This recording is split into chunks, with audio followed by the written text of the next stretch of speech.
Hello and welcome to the How to Get an Analytics Job podcast, where we will help you discover where you fit into the analytics marketplace, what skills you should build, and how to land your analytics dream job. I'm John David, analytics agency owner and educator.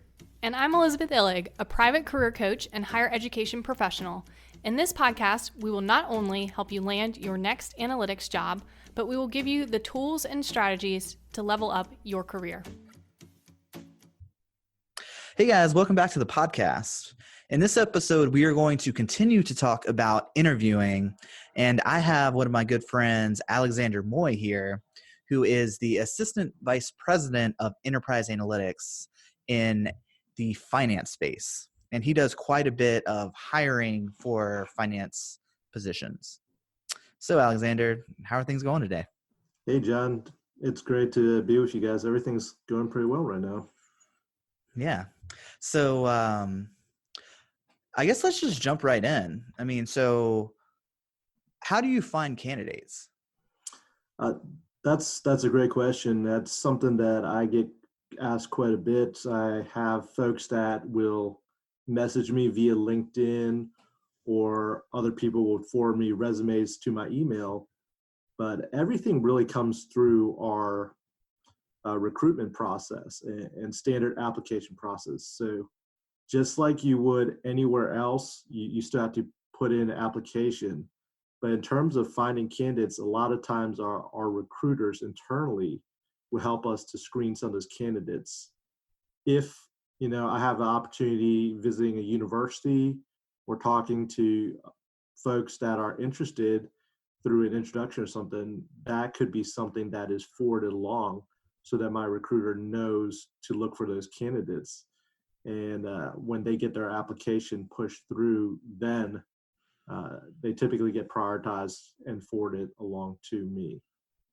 Okay, that's interesting. So do you talk with these recruiters quite a bit? Like, do you have any insight there as to how one might stand out for them? Well, I think it just depends on the recruiter, what they're looking for, and also what we're looking for. One of the things that we try to do is tell our recruiters what specific skill sets we're looking for. Maybe that's a particular technology, maybe that's a technical skill, and the recruiter will do their best to set up some screening calls or review their resume to look for those details as much as possible. And that way, when we get to those phone calls, that first step interview, then it makes it easier for us to evaluate whether this person is a good candidate or not, so that we're not doing a lot of screening. As you can imagine, it takes quite a bit of time to talk with candidates. And so we really want to make sure, the recruiter wants to make sure that by the time they come to us, it's somebody that's worth talking to. Okay. So how does that work? Does the recruiter go on LinkedIn and find them, or are they kind of phase one of the, interview process? They screen the calls? Yeah. So in terms of going out to LinkedIn, there are recruiters that do a lot of external recruiting in different companies, or there are recruitment firms that work as an intermediary for certain companies, where they'll try to message you or email you to see if you're interested for applying to a position. But a lot of our recruiters are internal recruiters. And so what they do is, as candidates come through the application process, they identify ones that are a good fit for the hiring manager based off positions that are listed, if somebody applied for that position, and they will help us screen those and marry the right candidates up to those opportunities. There is a little bit of external recruiting that's done by these folks, but not as much as you would think, because we have so many folks applying for these data science and analytics positions. Okay, cool. So it sounds like we're kind of touching on the first point of the next question I have, which is, what does your interview process look like? Yeah, so the typical interview process, and And I'll say maybe the whole hiring process, really. It starts, like I said, with that application. Typically, if you know somebody at organization, you can get referred in. It Mhm. is the best way to go. It'll help you to at least get some consideration on your application and a little review of your resume. After that, like I said, the recruiter does a lot of the screening process for us. And what it typically looks like if I'm hiring for a position is I'll get 4 to 6 resumes that'll hit my desk via email. And I'll have a chance to look over them. And if those candidates are something that I think would be a good fit or worth at least talking to, then I'll let the recruiter know. And he or she will help us set up a phone call interview. So this is typically what is called a screening call or screening interview or phone interview for the folks that are on the interviewing side. And and that's exactly what it is. It's to evaluate if that person understands the technology or has the skill set. So sometimes you'll ask a lot of different probing questions. We want to make sure that if they talk about specific experience, that there's some substance there. And so as we go into that phone call, we have the opportunity to ask a lot of those questions. And that helps us to evaluate, is this candidate actually up to snuff? Or is a lot of the stuff on the resume just fluff, right? And so that helps us to minimize the number of folks that will do a callback interview or maybe a face-to-face in-person interview. So typically that's the first real interaction that I have with a candidate is through that phone call screening process. And if they make it past that point, it typically means from a technical perspective, we think you're up to snuff. There's still things like a technical interview where it's typically conducted by a third party that will ask you more specific, maybe programming questions or technology-based questions. Okay, so Um, the first phone interview is just, are we even speaking the same language? Do you know what, Python is? Do you know what SQL? Do you know how to, create a calculated column in Tableau? So what kind of, can you get more concrete with the kind of questions that you might ask in that first phase? sure, a lot of it is going to be based off of what's showing up on the resume. So one thing that is really, really critical that a lot of folks, especially coming right out of school, may overlook is SQL. Mm-hmm. We talk about having SQL experience, but a lot of times SQL is dependent on the database management system that you're using. So are you familiar with Oracle? Are you familiar with DB2 or Netezza? Each one has their own syntax that is specific to that system. And so while the general SQL may be the same, there's some nuances with some of those key words.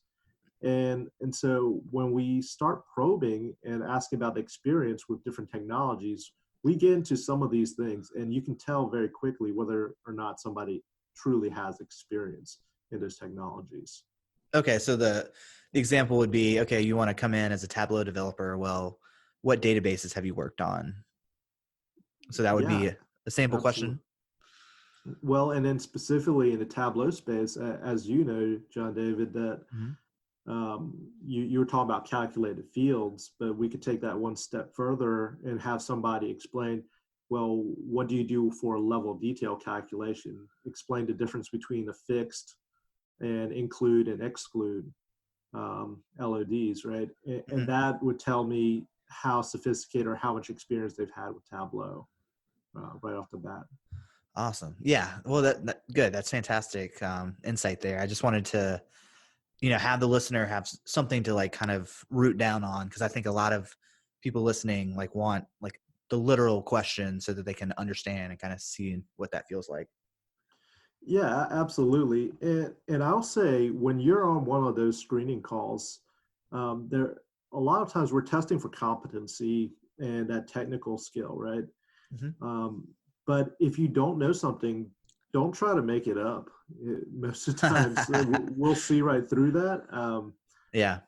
I hate to say it like that, but sometimes it's best to say, I'm pretty experienced in let's say Tableau, but all the work that I've done has not required me to use an exclude or include level detail calculation. I've done a fixed level detail calculation, and I understand that, within order operations, it does this, but I can't really speak to these two functions, and if you say that, then I would respect that a lot more than if you were to try to just make it up.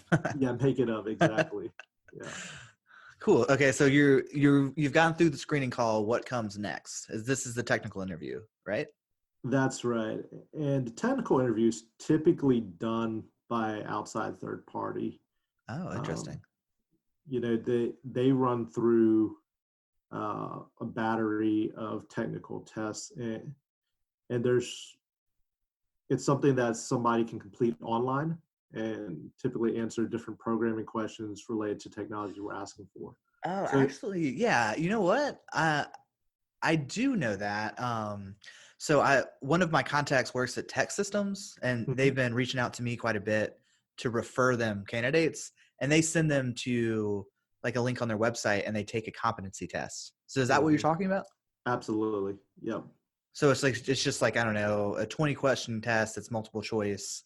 And I guess they have a data set, and they have specific questions like, what were the sales in North Carolina in 2018? And then, that's a relatively simple question, but then it probably gets more and more complex as you get into it. That's exactly right, John David. That's the type of tests that folks will use to screen out the competency areas. It's going to be more on the technical side. It's going to ask you to find information or troubleshoot or debug a piece of code. And that really just helps in terms of the screening process, because by the time we get somebody face to face, they have passed all those technical components. They've answered all those questions and checked the boxes from a technical side. Great. So then what happens next? Yeah, so that's typically what we call a callback interview. And sometimes it's a second phone call, maybe with different team members. And this is so that they can get to know you a little bit better. But oftentimes, if we have the opportunity, we'll bring the candidate in person. And this could be anywhere between 1 or 2 hours to one candidate we had sit through with multiple members of the team, and it took about 3.5 hours. Wow, that's a long time. Yeah, and so just depends on who is available from the team. Whether it's a short interview or long interview doesn't necessarily correspond with how much we like you. It typically corresponds with how much is going on in office that particular day and who's available to come down and sit in for an interview. That's something that I've asked before. I was here for only an hour. Does that mean that you guys aren't interested? I was like, no, that's not what it means. It just means everybody very busy. We had a lot of fire drills. It truly was just a busy day. But we will ask, again, more questions about competency. But I think the biggest thing is when somebody's at a callback interview, we're looking for maybe the more soft skills, right? How do you communicate? How do you relate? We may probe a little bit about projects that you've done in the past, because I'm looking for your business impact and how you explain it in layman's terms, right? So a lot of analytics is very technical, and there may be jargon and scientific or mathematic terminology that people in the business don't always understand. And so I want to know that you can communicate to all of our business partners as well, and in ways and things that make sense to them and relate back to their objectives. So those are some of the things that I'm looking for, is that really core competency of communication. Awesome. Yeah, well, I feel like, so the second half of these questions that I had like laid out, you've basically worked in to your answers in the first, two or three. Well, Well, here's one. Do you have like a go-to question that's like kind of a sorting mechanism, or are basically all your questions kind of like, do you have, I guess, like a trump card or something like that? That's a great question. So I don't, but going back to that competency and communication skill, one of the group managers that I work with, he loves to have candidates come in and he asks them, what is a technology or what is something that you've done that you think is a real game changer? And most candidates will explain it, and we're all technical folks in the room, and so they'll explain in technical jargon. And he likes to say, and here is my 70-year-old mother. Meet her. She's sitting in this chair right now. Explain it to her. So can you explain it to this sweet 70-year-old lady who has no idea what you just said?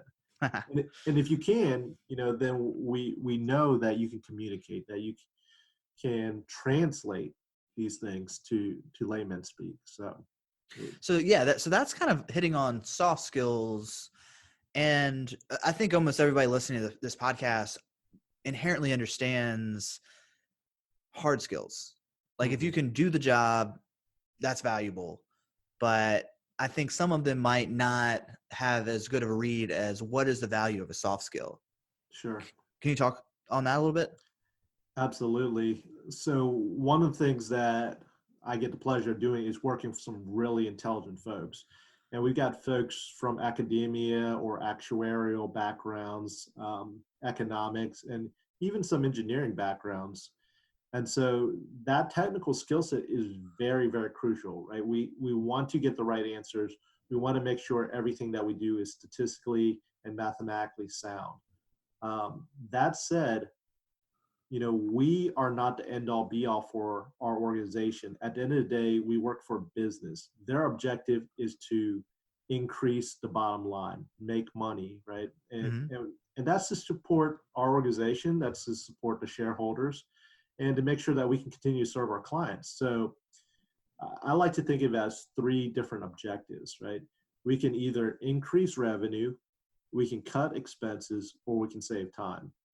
And so whenever we do a project, we approach it from those three perspectives of how are we adding value to the business that we're working with. And so when I talk about the soft skills, I think it's important to align yourself with your customer. So we are an internal organization, and our customers are other departments, other businesses within our organization. And in order for them to want to do business with us, we have to make sure that we can relate our outcomes with their objectives. So if they're trying to increase revenue and we can forecast which regions are going to be the most profitable or has the most opportunities, and they can put their people in those regions and get more business, then we've aligned ourselves with their objective, right? Mm-hmm. And the other side of it is an idea of change management. And in large organization, change is not always as fast as we would like it to be. So one thing that I see a lot is technical folks will get to an answer really quickly, and they have the facts, right? They have the details to confirm that their idea, their strategy is going to work very well. It may be the best strategy. But you also have folks that have been doing things their way for maybe couple of years, maybe 5 years. Some people have been doing same things for the last 20 years the same way. And they're going to tell you, well, I've been doing it for 20 years and it's always worked then, and it's been working now. Why should I change? And sometimes hard numbers is just not enough, right? Sometimes you have to put on your persuasion hat and show them that there's a better way, but you got to do it gently. And so there's a little bit of finesse that goes into this. And as people are getting into this field and starting their careers, you may not be involved in all this conversation from day one, but I guarantee you 3 years, 5 years into this field, you're going to have to start interacting with these business partners, and you're going to have to make sure that you can make yourself valuable to them. So maybe that's a side that not everybody's interested in, but from a career management perspective, John David, I think it's really important for folks to keep that in mind. Wow. Yeah. You went fully in depth. That was a fantastic answer. I appreciate that. Sure. I do. So now I'm kind of going a little bit off script, although not fully. What technical skills are you seeing growing in demand or diminishing? I guess a better way of phrasing that might be, what does the technical landscape look like, either in data science or analytics, within your organization and in the broader finance industry itself? Yeah, that's a great question. It's quite a broad question. I think from organization to organization, you're going to find different technology stacks. Within financial services, SaaS is still heavily used, and it's a great technology. It's a great tool, and most organizations use it. It can be used to query data. It can be used to run analysis. But the tech stack that I think is most preeminent now is probably Python. So you can do everything from designing websites, building your own programs, doing data analysis to visualization in Python. And so what I'm seeing a lot of is even ETL and profiling data, building backend tools using Python is more and more prevalent in financial services. So that's one technology that I see growing quite a bit. And I would put that alongside with just your basic SQL skills, going back to that item. So knowing how to query the data. But in terms of maybe, the application of it, visual analytics is really, really popular right now. And I don't think that's going to change anytime soon. We, as human beings, process data much quicker when it's in a visual format. And so tools like Tableau are very, very valuable. So if there are skill sets or tech stacks that I would recommend learning if you're trying to get into the data science and analytics space, it would definitely be Python from programming and data analysis perspective, and Tableau from a visual analytics perspective. Those are my two picks.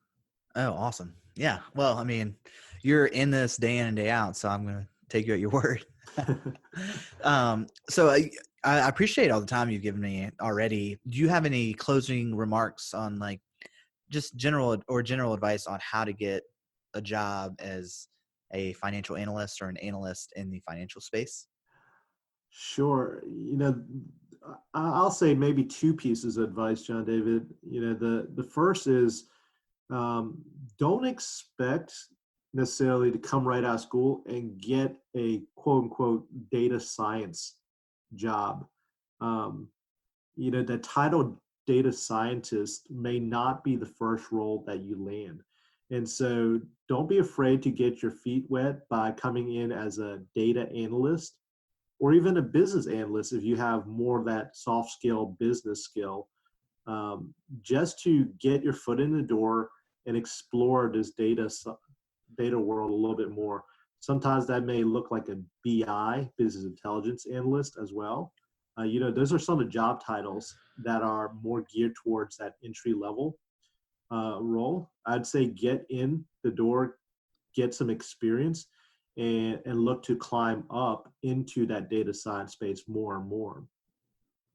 The other point, or the other suggestion that I would have is, if you're really, really passionate about getting into data science, there is so much content, so much material, Google, YouTube, Basecamp, there's all these great resources. Even if you go to edX, there's universities that have courses that are free out there that you can audit. And I would suggest taking some of those courses on specific machine learning or data science topics. And as you're working through those tutorials, get a GitHub account and publish the code that you write, even if it's verbatim of those examples in the tutorials, and publish that to a GitHub page and start keeping track of all the projects that you do. one, it'll be a good resource for you to go back to when you're trying to code projects that are similar to things you worked on in the past. But two, it becomes a portfolio that you can show off when you're talking to other employers in the future. And you can say, well, I've done a project similar to what you guys are trying to do, and let me tell you about that. And by the way, here is my GitHub repository that has all the code, has my notebook, has a markdown file that shows you all the step-by-step activities or all the different coding that I had to do to get to that end result. And I think I can do something similar with you guys. And I think that would be a great way to get yourself into that data science field. Yeah, that sounds like some great marketing, personal marketing. Yeah, well, thank you for all your time. I mean, this has been super insightful. Absolutely. It's my pleasure, John David. Thank you for having me.